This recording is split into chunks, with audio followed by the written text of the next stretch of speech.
What's going on, Colts Nation? Welcome back to another episode of Bring the Juice. Your guys, Derek and Cody, as always. And guys, today it was the Colts' first day of minicamp. So, a couple different things to go on today. We're going to discuss just about everything that we can get into, who was here and who wasn't here, and some of the things that have been going down. I think some of the big things that we needed to talk about here, Cody, and we'll kind of talk quickly about the people who were there and the people who weren't there. Yannick Ngakwe, first time being at the practice field since coming back from Florida. So he was at the building today. Kenny Moore was also there today as well. Those two were both doing drills for their respective positions. I know that the few people that weren't there, and this is just a few of them. Darius Leonard, obviously, as we mentioned in a previous video, that Darius Leonard had back surgery in today, so we won't have to worry about that. Marvell Tell did not practice, and Rodney McLeod did not practice. Both of those two, I think, were there today. They just ultimately didn't practice.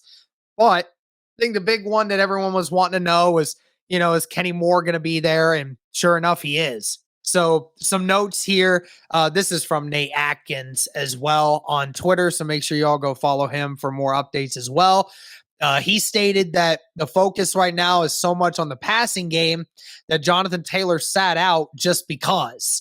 I felt that, I know George Bremer stated that, or somebody stated that, that Jonathan Taylor wasn't practicing today for a precautionary measure. And I think that kind of is going away from what Nate is saying, is that Jonathan Taylor just really didn't practice much because the Colts are currently just focusing on their passing game right now. He stated one player getting more traction than anticipated is Desmond Patman. He could have a lane to the number 4 receiver spot. So Cody, what do you think of the Colts really focusing a lot more on the passing game right now and just ignoring the run per se in regards to these early camps so far? Well, I mean, what do you look at? What have you really changed at the running back position? Not a whole lot, right? I mean, nothing of value really. So I personally think it's fine. I think it's probably well needed, to get Matt Ryan and all these young receivers together and just getting more acclimated with each other. I personally don't have a problem with it because you really don't have an issue with the running game, right? But you have a lot of new faces within that receiver room, within that tight end room, at the quarterback position as well. So I'm personally fine with it. I think first day of minicamp, why do you even need to really work on running the football, in my opinion? I mean, at this point, with what you got with Jonathan Taylor, what you have with him, I think it's great that you're just getting some of these young receivers and Matt Ryan, getting them in sync a little bit more here to start camp. I think that's great. Another quick note that I didn't mention, Carrie Willis was also out today, stated it was a personal matter. Frank Reich knew about it, said that it was fine. So something going on there. We all wish that Carrie Willis was there, but that's okay. So yeah, he stated that Desmond Patman, another guy that's really been getting involved a lot in the training or in mini camp and OTA so far. I think it was the first or second day of OTAs, and Patman had a really bad drop where Matt Ryan just put it right on him and he dropped it. It's one of those things. It's early in the off season, stuff like that can happen. But I mean, it does sound like, outside of the typical guys, you talk about Michael Pittman, Alec Pierce, and Paris Campbell. We talk about the other guys that are rounding out the rest of the wide receiver group. I mean, you talk about guys like Ashton Doolin maybe having an extended role. Naheem Hines maybe getting in the slot a little more. But we don't really talk a lot about Desmond Patman, but he seems to have been getting involved quite a bit. What does that say to you? Well, first off, I don't think Michael Strawn was practicing either today. So, yeah. I mean, that tells you a lot. I'm so interested in him because we don't really know a whole lot about Desmond Patman at this time, because he was a late round pick a couple years ago, hasn't really done a whole lot, hasn't really seen the field. We all know the big catch he had in the Cardinal game, but other than that, he really is an unknown at this point. So, now it's year 3, and it's really time for him to take a next step if he is ever going to ascend to doing something on this roster and contributing. So, I like to see him getting involved here early, and at least competing for that number 4 spot, because in my mind right now, Derek, it's wide open between all these young receivers, right? I mean, you talk about, Patman, you talk about Strawn, you talk about Kiki Kute, who also had a nice day, although he was working with the twos. And then, Ashton, you have all these guys that you can just say, okay, they might have an opportunity to take that number 4. Like you said, still very early, but I think it's great to see Patman, at least early, kind of starting to step up a little bit, make some plays when called upon, and also Matt Ryan holding these guys accountable. I love to see that. Matt Ryan continues to do it and continues to go back to those guys and bring confidence to them, even if they do have the occasional bad drop or something like that, in camp or whatever it is. It's great to see Matt Ryan just starting to build trust with some of these young guys. Yeah, and Stephen Holder even mentioned it that Matt Ryan's been killing it. Like, I know it's touch football at the moment, but I mean, it is nice to see, even at this time, seeing Matt Ryan get so much praise from everyone that's watching him throw the football, and he just seems to be accurate and knows where to go with the football. I mean, we weren't. I'm not trying to take no shots at Carson Wentz, but we weren't seeing a lot of that early on in minicamp and all this other stuff as well from him when this was happening. So it's a great thing to see.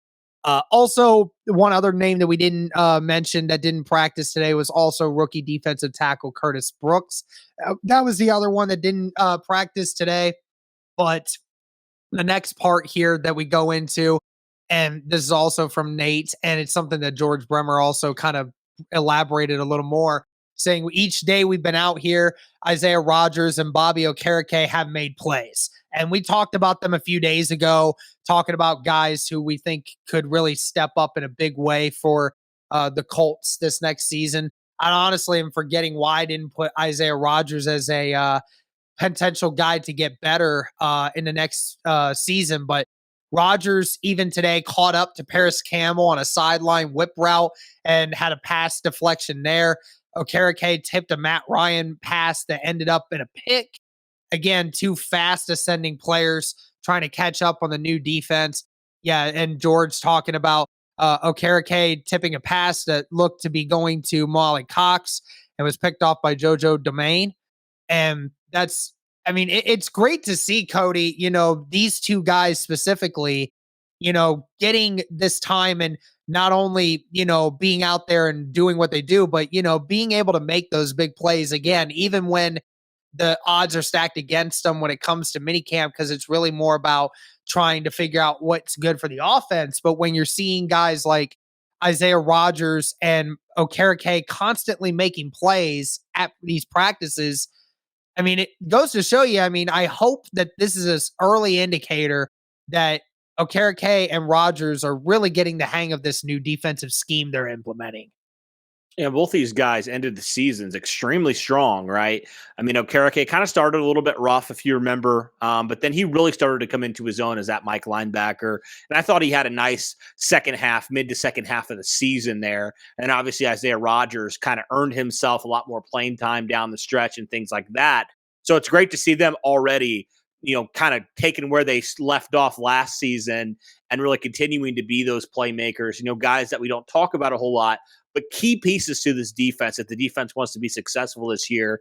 And they're going to be kind of playing second fiddle a little bit, right, to some of those bigger names. You think the Darius Leonard, the Stephon Gilmore, they're both going to be the clear-cut number 1 guys. But what about the number 2s, right? What about the other guys that, are just the solid key pieces that still have a lot of upside and still are very young? I love to see that already. Like you talked about, like the defense isn't supposed to win in these situations, but the fact that these guys are making plays already, that's exciting. Yeah, absolutely. And I think, Nate also mentioned, we talked a little bit about Yannick and Kenny. Both did team drills today, just did very little else of anything. So they're just easing some of the other guys into it, reserving reps for some of the younger developing players, which is a smart idea. Also stated that Ngakwe had an interesting offseason down in Florida. said he and him chatted for a bit. So there's a story coming soon on that. So very interesting. And this is something that George and Nate both expressed today. Julian Blackman has graduated to full speed 7-on-7 workouts today. And that's what Nate stated is the most jarring sight was Julian Blackman. And he looked like he was full speed, faster than most of the vets, and displaying his usual radiant energy. Says the snap count is lower than it could be, but he is trending super quickly. And I mean, that's a great thing to hear too, because I mean, we've been talking all about it, and we've heard some of the reporters, the Colts reporters, talking about Julian Blackman and how he's recovering from now his second big injury, right? And, I mean, some guys in the Colts locker room have had to deal with quite a bit of that. But Julian Blackman to already, after suffering another, I think it was an Achilles injury this time around. Because I thought it was his ACL out of college. I think that you're right. Yeah, that sounds right. If we flip flop it, I'm sorry, guys. You guys can correct me in the comment section if it is. But nevertheless, to do that midway through the season and now, coming into June already being in 7-on-7s and, playing at pretty much full speed now, I mean, gives you a lot of confidence and a lot of good vibes going around Julian Blackman right now. Dude is a freak, man, ever since that Colts drafted him. I mean, the dude played week 2 off of, an injury that was very significant, very late in the year. So this shouldn't really come as a surprise to a lot of people, right? Because Julian Blackman's done this before. He's one of the fastest healers we've seen in a long time. I mean, this dude is a freak when it comes to coming back from injuries, right? And so the great thing is the Colts don't have to make him do more than he is. They're not at that point in the offseason, where you're getting close to training camp and you're getting close to preseason. They're not there yet. And so Julian Blackman can take his time. He can do what he needs to do, but he doesn't need to push it to where he re-injures or gets injured, somewhere else. He doesn't need to do that. There's no point in doing that, but it's certainly great to see that he's already getting to the 7-on-7s. Like, that is very exciting. And it makes you think, come week 1, he's going to be well rested and ready for, the season, and going to be 100%. Yeah, absolutely. One of the other things, Nick Foles and Kiki QT had a good connection at practice today as well. Much better to hear that this time around than what it was the last time Nick Foles was at OTAs. Apparently, he didn't have a strong OTA session, but had a good first day of minicamp. As we mentioned before, the Darius Leonard news, not there today because he had back surgery today. Frank Reich announced he went under his procedure. It went well. Says he's expected to miss part of training camp. Expectation he's back for the regular season. So that's a good thing. The only other thing to really report on that, on the flip side of the injury news, Quentin Nelson was asked about his lingering injuries from the last season or two. Says that he's feeling really good and believes the ailments he suffered a year ago, as we all know what went down with him and Carson both having the same knee problem in training camp. And quite honestly, might have been one of the things that made him struggle a little bit throughout the year. Maybe didn't quite fully recover from it. We know he's had some back problems that's also dealt with it, but says that he feels really good and anything that he was suffering from a year ago is behind him right now. So, I mean, that's good to hear, Cody. I mean, you and I we're trying to stay positive on the injury front thing. So it's kind of good to hear Julian Blackman recovering really well and Quentin Nelson stating that he feels really good going into the minicamp. Absolutely. And to hear that Darius Leonard doesn't anticipate missing any games, which is great. That's obviously we talked about it in the video, so I won't rehash it too much. But, anytime you hear surgery, it's like, what? That's scary, But, the fact that he's dealing with it now makes me feel good that, okay, if he misses a couple weeks of camp, and training camp and stuff in July, but he's 100%, it's worth it. So, yeah, I mean, for the injury front, besides the Darius Leonard news, everything else looks to be trending up, which is great. So I'm excited, man, to see how they continue to work together, how this passing game continues to, kind of gel a little bit, because a lot of these guys are very new, right? There's a lot of cohesion that needs to happen with Matt Ryan and these young receivers and all those things. And so I'm very excited to see how this all pans out. It seems like it was a successful day, number 1, for the Colts. I'm excited, man, to see now that, they've officially started minicamp. What else we get to learn about some of these players and stuff, and who else young guys start to step it up a little bit. I'm really excited to see.